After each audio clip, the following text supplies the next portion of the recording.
आज जो है हम चैप्टर नंबर 17 कार्तीय तल जो है वो पढ़ेंगे। तो इस चैप्टर में बच्चों सबसे पहले तो कार्तीय तल के बारे में जानने के लिए जो है कि इसका क्या यूज़ है ये भी पता होना चाहिए ना, कि हम इस चैप्टर में अगर कार्तीय तल पढ़ रहे हैं तो इसका जो है हमारे दैनिक जीवन में क्या उपयोग है।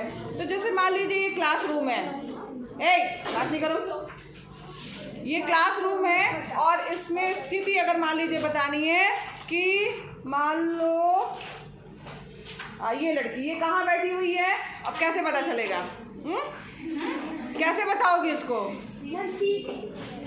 तो यहाँ पर आप देखोगे यहाँ लाइनें बनी हैं, फर्स्ट सेकंड थर्ड ऐसे करके लाइन अगर आप देखोगे, पहले तो आप सीट बता रहे हैं ना, तो सीट में भी तो अगर आप बोलोगे सेकंड रो में सेकंड सीट पर बैठी है, लेकिन अभी भी उसकी एग्जैक्ट पोजीशन नहीं है ना, क्योंकि उसमें सेकंड सीट पर तो तीनों लोग बैठे हैं, तीन लोग पे नहीं बताया जा सकता। लेकिन कब बता सकते हैं? जब हमें अगर हम इस पूरे क्लासरूम को रो में बांट ले कि कितनी रो है, रो मतलब समझ रहे हो, पंक्ति, कितनी पंक्तियां हैं और कितने कॉलम हैं, ठीक है। तो यानी ये एक पंक्ति, दो पंक्ति, तीन पंक्ति, 4 5 6 7 8 इस तरीके से पंक्तियाँ हो गई, ठीक है।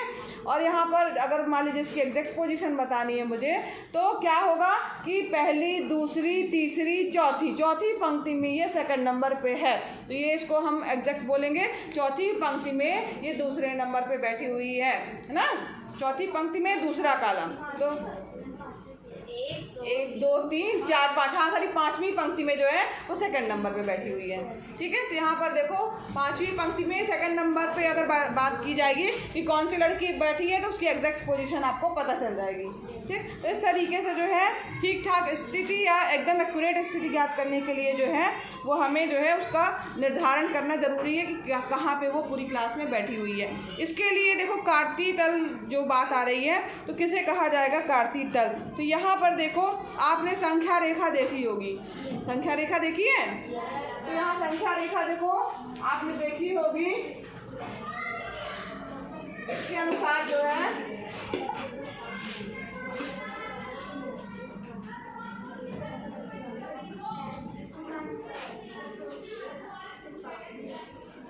तो यहाँ पर संख्या रेखा में जो है मान लीजिए संख्या रेखा यहाँ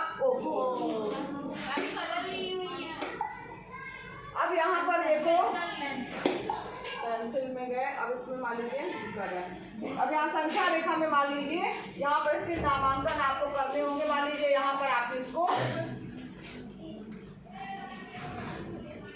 ऐसी संख्या रेखा होती है ना, नहीं चल रहा, थोड़ा पेन नहीं चल रहा है, इसको तो आप कितना भी आगे जो है वो बढ़ा सकते हो और ज़्यादा, है ना। इस तरह से इधर भी स्केल की सहायता से ही इसका मतलब ये होता है। अब मान लीजिए यहाँ पे आपका 0 है और यहाँ तरफ जो है इसके पॉजिटिव अंक होते हैं 1 2 3 4 5 6 7, इधर माइनस वाले अंक -1 -2 -3, है ना, -3 -4 -5 है ना, और -6, इस तरीके से आगे के जो है अंक होते हैं। तो ये संख्या रेखा आप समझ रहे हैं? yes, जो यहाँ पर इसको यक्ष अक्ष बोला जाता है, इसको यक्ष और इसको यक्ष डैश बोलते हैं। ये स्मॉल लेटर में नहीं कैपिटल लेटर में लिखे जाते हैं यक्ष। और यहाँ मान लीजिए बिंदु O है, इस बिंदु को इसको मूल बिंदु कहा जाता है, हाँ लिख रहा है हाँ। तो ये बिंदु जो 0 है इसको O बोला जाता है। तो O X डैश जो है एक संख्या रेखा है या स्केल जो है आपको समझ में आ रही होगी। अब ये इसको अक्ष भी बोला जाता है, जिसको यक्ष अक्ष हम जनरली बोलते हैं, आप इसको जानते होंगे अच्छे से ना। अब इसके बाद हम बात करते हैं, अगर इसी तरीके के 2 अक्ष ले लिए जाएं, ये यक्ष अक्ष है और इसी तरीके से दूसरा अक्ष लिया जाए, मगर वो क्या हो, इस पर खड़ा हो, जहाँ से 0 जा रहा है उसी का 0 उसी में जाए। एक मिनट,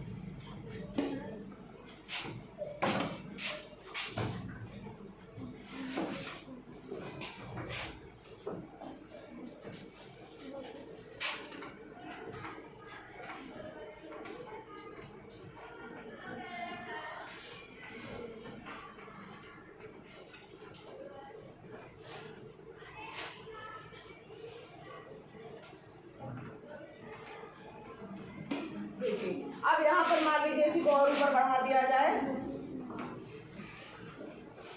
लाइन, इसमें लाइन सही नहीं आ रही है, ये समझ लो ये ऊपर नीचे बढ़ाया जा सकता है। ये अक्ष वाई ओ और यहाँ पर वाई डैश है, ठीक है। और यहाँ पर भी देखिए आपको ये निशान दिखेंगे, जो ये आप इसको ग्राफ पेपर पे हम जनरली बनाते हैं इसको, तो जो ये निशान दिख रहे हैं ये जो है इसको हम A1 -1, यहाँ पे थोड़ा सा नीचे आ रहा है।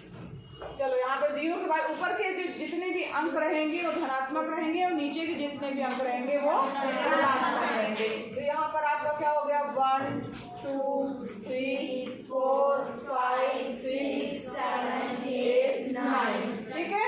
यहाँ पर -1 -2 -3 -4 -5 -6 -7, ठीक है। इस तरीके से समझ में आ रहा है ना आप लोग को? ये यहाँ पर इस तरीके से और ये जो बिंदु O होता है, ठीक है, यहाँ पर दोनों के 0 है, x अक्ष में भी 0 यहीं पे है, y अक्ष का भी 0 यहीं पर है। तो यहाँ पर इसे मूल बिंदु कहा जाता है, जिसको O का नाम दिया जाता है। जनरली क्या हम लिखते हैं O, ठीक है। इसको बोला क्या जाता है मूल बिंदु। मूल बिंदु क्या बोलते हैं उसको? मूल बिंदु, ठीक है। तो ये यहाँ पर ये मूल बिंदु हो गया आपका। अब यहाँ पर जो है इसी को कहा जाता है कार्तीय तल। क्या बोला जाता है? कार्तीय तल। पूरा हमारा क्या है? कार्तीय तल। कार्तीय तल है, ठीक है। अब यहाँ पर देखो ये तल जो कार्तीय तल कहलाता है, इसमें जो है 4 भाग आपको दिखाई दे रहे होंगे, ठीक है। यहाँ पर देखो 4 भाग दिखाई दे रहे, 1 2 3 4। एक तरह से कहा जाए कोई भी ये प्लेन है यानी सतह है, ठीक है। इसको जो है 4 भागों में बांट दिया गया इन 2 संख्या रेखा के द्वारा या 2 अक्ष के द्वारा, x अक्ष और y अक्ष। ऊपर के तरफ धनात्मक, नीचे ऋणात्मक, इधर ये क्या है दाएं हाथ धनात्मक बाएं हाथ ऋणात्मक, ठीक है। 4 आपको तल मिल गए, इसको जो है ये 4 भाग मिल गए, 1 2 3 4। अब यहाँ पर इसी के अनुसार जो है इसको चतुर्थांश बोला जाता है। इसको क्या बोलते हैं? प्रथम चतुर्थांश। एक मिनट,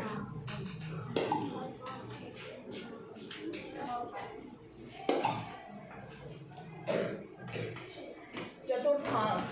चतुर्थ का मतलब होता है 4 भाग का अंश। चतुर्थांश मतलब होता है 4 भाग का एक अंश, ठीक है। तो ये एक अंश है और यहाँ ध्यान दीजिएगा, इसको पहला मत कर दीजिएगा। जैसा हम बता रहे हैं सेम वैसा ही आपको करना है। जो जिसको पहला बता रहे हैं वही हमेशा पहला प्रथम चतुर्थांश होगा, ये द्वितीय चतुर्थांश होगा, ये तृतीय चतुर्थांश होगा, ये चतुर्थ होगा। इसको प्रथम भी लिख सकते हैं या फर्स्ट का निशान भी लगा सकते हैं या सेकंड भी लिख सकते हैं, सेकंड या द्वितीय, ठीक है। द्वितीय चतुर्थांश, ठीक है। yes, और ये कौन सा होगा? थर्ड या तृतीय चतुर्थांश। तृतीय चतुर्थांश, ठीक है। और ये क्या होगा आपका? चतुर्थ, फोर्थ या चतुर्थ चतुर्थांश। समझ में आ रहा है सबको? तो ये आपके चारों जो है चतुर्थांश हो गए और ये पूरा हमारा क्या बन गया? कार्तीय तल। समझ में आ गया? अब यहाँ पर ये जो है आपका जनरली ग्राफ पेपर पे बनता है, इसमें आपको बिंदु के निर्देशांक जो है वो बताने होंगे। तो यहाँ पर एक चीज ध्यान दो, जो प्रथम चतुर्थांश है यानी कि वो यहाँ ये पूरा एरिया है ना। अब यहाँ इस एरिया में जब भी जो भी बिंदु होगा वो वहाँ पर जो है देखो ये x की वैल्यू भी है और ये y की वैल्यू, यानी दोनों धनात्मक है। यानी यहाँ पर जो बिंदु आएगा वो प्लस और प्लस वाला होगा। अब यहाँ पर एक चीज और समझ लीजिए आप लोग, पहले छोटी सी बात कि जो भी निर्देशांक होते हैं, निर्देशांक क्या होते हैं? निर्देशांक जो होते हैं उसको x, y के रूप में लिखा जाता है। इसी तरीके से छोटे कोष्टक में x, y यानी यहाँ पे x और y की जगह पे आपके अंक होंगे। निर्देशांक लिखने का तरीका यही होता है, सीधे स्मॉल ब्रैकेट ही लगता है और यहाँ बीच में कॉमा लगता है और यहाँ अगल बगल जो है वो अंक लिखे होते हैं। x का मतलब होता है x अक्ष का अंक और y का मतलब होता है y अक्ष का अंक। समझ में आ रहा है? अभी मैं आप लोगों से पूछूंगी x अक्ष का अंक और y अक्ष, इसी तरह से लिखा जाएगा। जो पहला अंक रहेगा वो x अक्ष का रहेगा, जो दूसरा अंक रहेगा वो y का। समझ में आया? ठीक है। तो और छोटे कोष्ठक के अंदर ही जो है अंक लिखे रहेंगे। और इसको क्या बोला जाता है? भुज। इसको क्या कहा जाता है? कोटि। समझ में आ रहा है? Yes ma'am. भुज पहले वाले को x अक्ष पे जो भी होता है उसको क्या बोलते हैं? वो x अक्ष की दूरी होती है। ठीक है, ये x अक्ष का मान होता है और y क्या है? कोटि इसको बोला जाता है और ये y अक्ष का मान होता है। ठीक है, इतना ये तो ये कॉमन चीज थी, इसकी अभी यहाँ जरूरत नहीं है, लेकिन आपको ये पहले भी बताया गया होगा और ये आपको पता भी होगा, केवल रिवीजन कराया गया है कि निर्देशांकों को x, y के रूप में लिखते हैं। x मतलब x अक्ष की दूरी, y मतलब y अक्ष की दूरी, x अक्ष को भुज, इसको कोटि बोला जाता है। ठीक। अब यहाँ पर ये प्रथम चतुर्थांश में आपको इस प्लेन में दोनों धन दिख रहे हैं, यानी x वाला मान भी क्या है? धन है। x को पहले लिखा जाता है, ध्यान दीजिएगा। ठीक है, और y को बाद में। x का मान पूरा धन, y का मान पूरा धन। तो यहाँ पर जितने भी प्लस प्लस वाले अगर मान लीजिए कोई निर्देशांक हैं वो इस प्लेन में होंगे। ठीक है, अब यहाँ पर आइए, यहाँ पर देखो x अक्ष क्या है? x की वैल्यू क्या है? माइनस वाला अगर पहला अंक होगा और दूसरा अंक y क्या है? प्लस। तो यानी माइनस प्लस वाला अगर कोई निर्देशांक दिया है तो वो कहाँ पे आएगा? इस प्लेन में आएगा या द्वितीय चतुर्थांश में आएगा। सबको समझ में आया? इसी तरीके से आप ही लोग बताइए कि यहाँ पर कौन से अंक कौन सा तृतीय चतुर्थांश में कैसे आएंगे? x की वैल्यू माइनस में है, y की वैल्यू माइनस में। जो भी माइनस माइनस वाले निर्देशांक होंगे वो तृतीय चतुर्थांश में आएंगे। सबको समझ में आ रहा है? अब यहाँ चतुर्थ वाले में आप लोग बताइए कौन से निर्देशांक होंगे? Very good. यहाँ प्लस x और y क्या है? प्लस माइनस होगा, तो यानी कि चतुर्थ चतुर्थांश में जो है वो निर्देशांक आएगा। सबको, किसी को कोई डाउट? सबको बन जाएगा? पक्का? पक्का ना?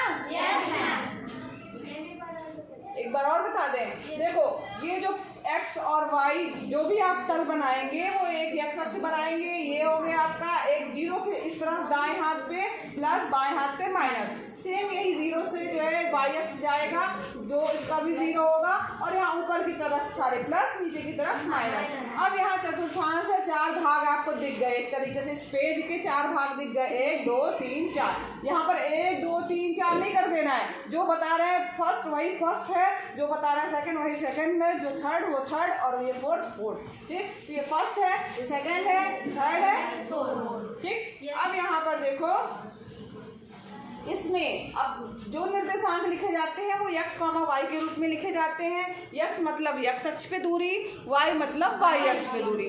अब यहाँ पर देखिए इसमें दोनों जो है x अक्ष पे दूरी जो आ रही है, x का मान सारा क्या आ रहा है? प्लस। y का मान क्या आ रहा है? जितने प्लस प्लस वाले होंगे वो यहाँ पर आएंगे। ठीक है, इस चतुर्थांश में आएंगे। फिर उसके बाद जिसको प्रथम चतुर्थांश कहा जाता है, ये क्या कहा जाता है? प्रथम चतुर्थांश या फर्स्ट जो है चतुर्थांश कहा जाता है। अब इसके बाद दूसरे वाले में आएंगे। अब इसमें क्या होना है? x का मान क्या दिख रहा है? माइनस। ठीक, क्योंकि x पहले लिखा जाता तो हमने इसको पहले अगर माइनस जो है दिख रहा है तो यहाँ पर आएगा x की दूरी माइनस में होगी, y की दूरी क्या होगी? प्लस में होगी, जो कि द्वितीय चतुर्थांश के अंतर्गत आएंगे। अगर मान लीजिए कोई निर्देशांक ऐसे दिया है -3 -7, तो यहाँ पर पक्का आप देख के बता देंगे कि दोनों में माइनस लगा, यानी कि वो तृतीय चतुर्थांश में आएगा। ठीक है, तो यहाँ पर x का मान भी माइनस में है और y का मान भी माइनस में है। जो भी बिंदु यहाँ पे आएंगे वो सारे क्या होंगे? तृतीय चतुर्थांश में होंगे और माइनस माइनस में होंगे। ठीक है, चतुर्थ चतुर्थांश में x की वैल्यू देखिए प्लस है, y की वैल्यू क्या है? प्लस माइनस वाले जो भी निर्देशांक होंगे वो चतुर्थ चतुर्थांश में आएंगे। ठीक है, अब इसको दिखाना कैसे है, दर्शाना कैसे, वो सीखेंगे। सबको पता चल गया? बहुत अच्छे से इसको जो है आप लोग कॉपी में बना करके याद कर लीजिएगा कि कहाँ पे, ये बुक में भी शायद आपके बना हुआ है ना, तो इसको जो है समझना जरूरी था, आप मुझे समझ लिया। ये देखिए किताब में बना है आपके। ठीक है, यही चीज है, लेकिन इसको समझना जरूरी है।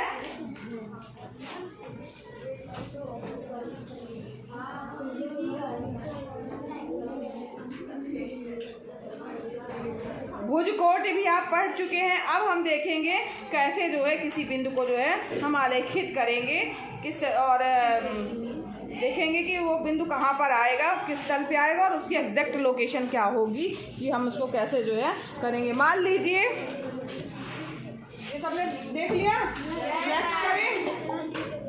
अब यहाँ पर देखो, अब यहाँ पर हमें जो है एक फिर से काटती तल चाहिए है, तो यहाँ पर पहले वो बनाएंगे।